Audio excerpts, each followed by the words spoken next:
Good morning, everyone. It is December the 10th, 2018. Today, we'll be studying in Ezra chapter 6. A little background. The children of Israel have come out of captivity from Babylon, and they are working on building the temple that the Lord has commanded them to build. And the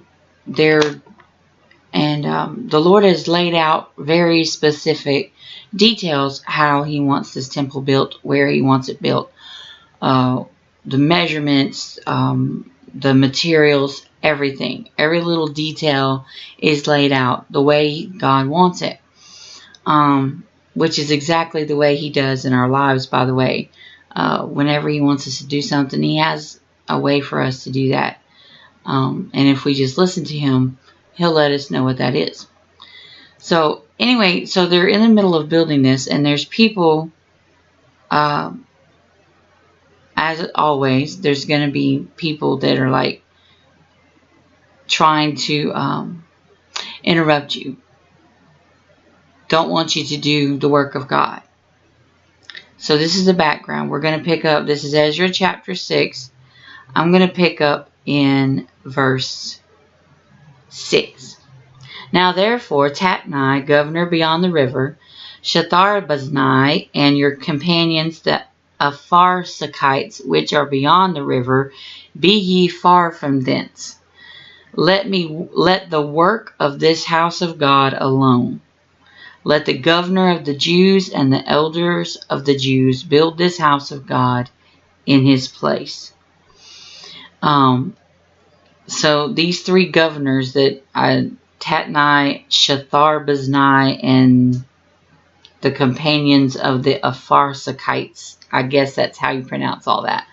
They're the ones that were being negative and trying to, who said you could build here and what are you doing, basically is what they had said earlier in the chapter. And this is King Darius speaking to them, saying, look here, y'all leave them alone. He says, let the work of this house of God alone. Let the governor of the Jews and the elders of the Jews build this house of God in his place.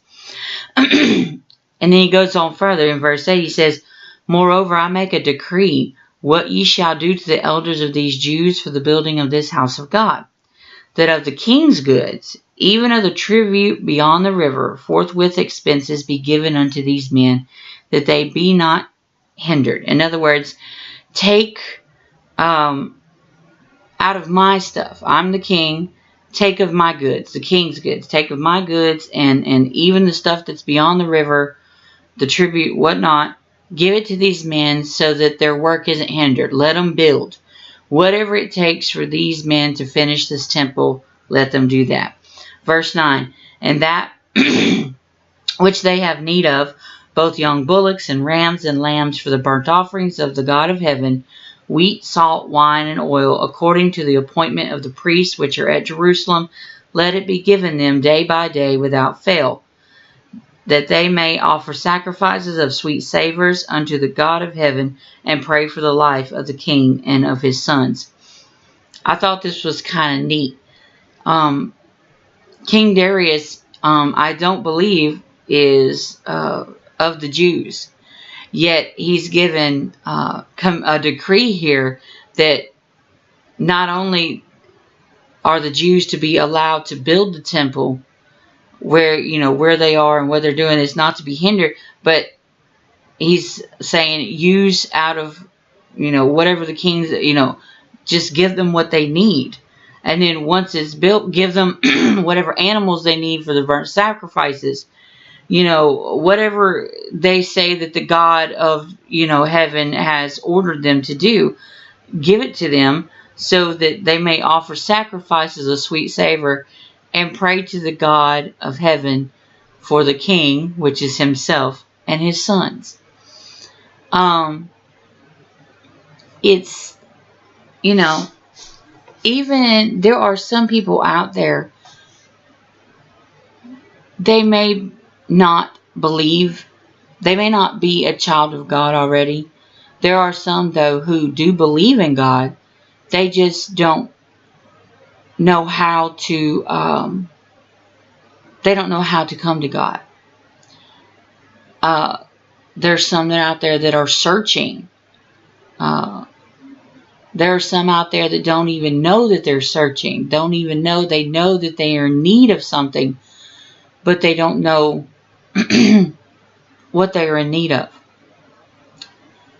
These Jews set forth an example for us by obeying God in the midst of evidently a hostile situation. We should be doing the same thing. We should be doing whatever God tells us to do, when God tells us to do it, no matter what. No matter what situation we're in. We shouldn't question Him. We should just trust that He already has this worked out. In this case, He already had the king of this supposedly hostile nation. You know, this king's heart was already tender towards the work of the Lord.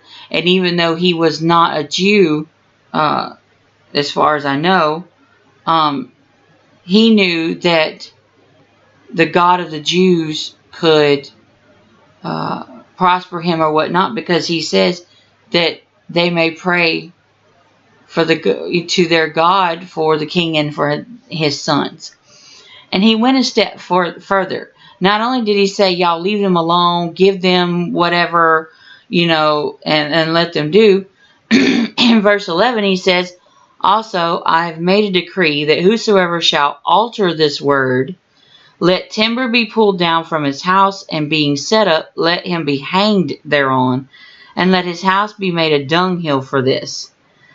And the God that hath caused his name to dwell there destroy all kings and people that shall put to their hand to alter and to destroy this house of God, which is at Jerusalem. I, Darius, have made a decree, let it be done with speed. So he went a step further and said, okay, this is what I want, this is what I decree. Anybody that goes against me, let your house be pulled down and you be hanged by the boards that are pulled down from your house. Literally is what he's saying. And let God,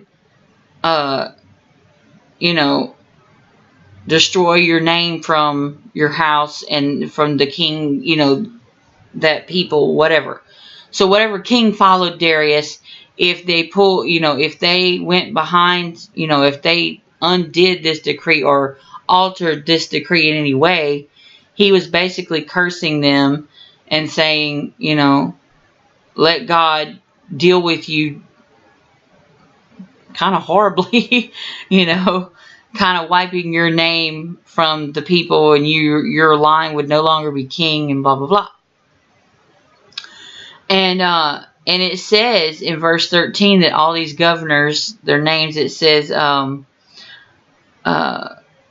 according to that which Darius the king has sent, so they did speedily. And the elders of the Jews builded, and they prospered through the prophesying of Haggai the prophet and Zechariah the son of Iddo.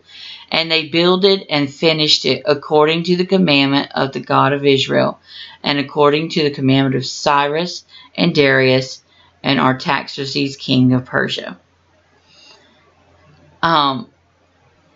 When God has a plan for you, and you just obey Him and do what He tells you to according to His plan, His perfect work will be finished when He wants it finished.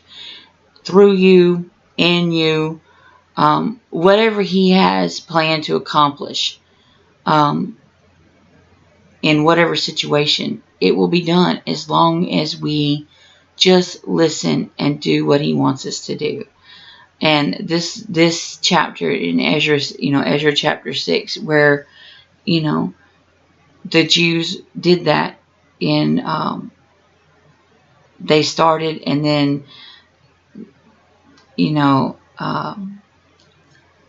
a king, the Lord had a king come behind them that wasn't even, of the Jews. And, you know, he supported them. And I've used this verse before in another Bible study. There's a verse, I'm sorry, it's either in Psalms or Proverbs, but it says, the king's heart is in the hand of the Lord, and as the rivers of water, he turneth it whithersoever he will. So it doesn't matter what God asks you to do and what you think might be standing in your way. God has everyone and everything under control. All we have to do is, when God tells us to do something, say, okay, Lord, your will be done. And my prayer for all of us today, including myself, is that we become more like these Jews, that no matter how hostile the situation or how wonderful the situation is for us to carry out the plan of God, that we do so with boldness and with complete surrender to God, so that his perfect work can be done in and through and around us. And that is our Bible study for today. If you have any questions or comments, please let me know. Thank you and have a blessed day.